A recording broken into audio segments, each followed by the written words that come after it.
Welcome to Jaya's homely kitchen. ഇന്ന് നമുക്ക് പപ്പട ചമ്മന്തി തയ്യാറാക്കാം.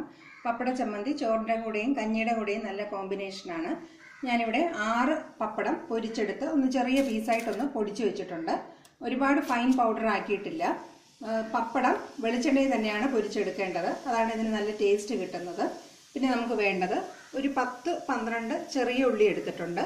ഓരോരുത്തരുടെ എരിവിനനുസരിച്ച് മുളക് എടുക്കണം. ഞാനൊരു 8 വറ്റൽ മുളക് എടുത്തിട്ടുണ്ട്.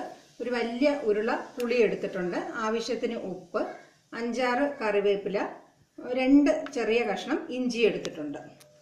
ആദ്യം നമുക്ക് ഒരു പാൻ ചൂടാക്കി 1 ടീസ്പൂണോളം വെളിച്ചെണ്ണ ഒഴിച്ചു കൊടുക്കാം.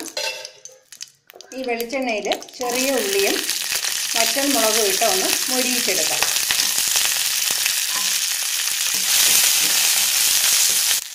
മുളകും ചെറിയ ഉള്ളിയും വെളിച്ചെണ്ണയിലൊന്ന് മൂത്ത് കിട്ടിയിട്ടുണ്ട്. ഈ ഒരു കളർ ആവുന്നവരെ നമുക്കൊന്ന് മൂപ്പിച്ചെടുത്താൽ മതി.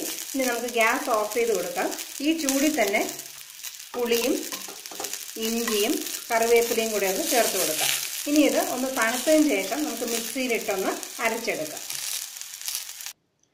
മുളകെല്ലാം ഒന്ന് തണുത്തിട്ടുണ്ട്. ഇനി ഇതിൻ്റെ കൂടെ നമുക്ക് ആവശ്യമുള്ള ഉപ്പും കൂടെ ചേർത്തൊന്ന് അരച്ചെടുക്കാം.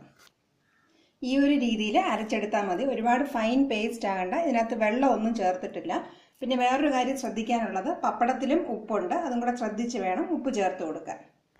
ഇനി നമുക്ക് പപ്പടവും കൂടെ മിക്സിയിൽ ചേർത്ത് കൊടുത്ത് ഒരുപാട് അരയ്ക്കരുത്. ഒന്ന് ചെറുതായിട്ടൊന്ന് എല്ലാം കൂടെ ഒന്ന് മിക്സ് ചെയ്തെടുക്കാം. ഇങ്ങനെ എല്ലാം കൂടെ 1-2 പൊടിച്ചെടുത്തിട്ടുണ്ട്.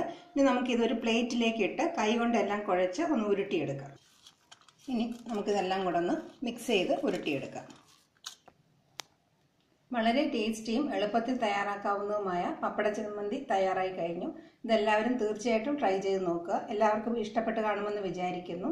Thank you for watching my video.